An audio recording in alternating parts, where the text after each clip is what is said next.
In this video, I'm just going to give some tips on how to keep track of your employees' work. Okay, so basically, online job.Ph, this site actually has a tool that you can use to keep track of your employees and make sure that they're doing their work. So basically, it's called Time Proof, and it's something that they would download, and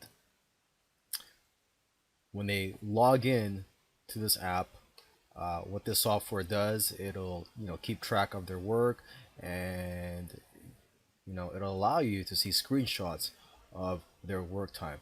Okay, now me personally, I don't use this with my staff. You know, one of my staff members, what he does is he just gives me a daily report of what he's done for the day. As long as I'm satisfied with their work, that's all that counts.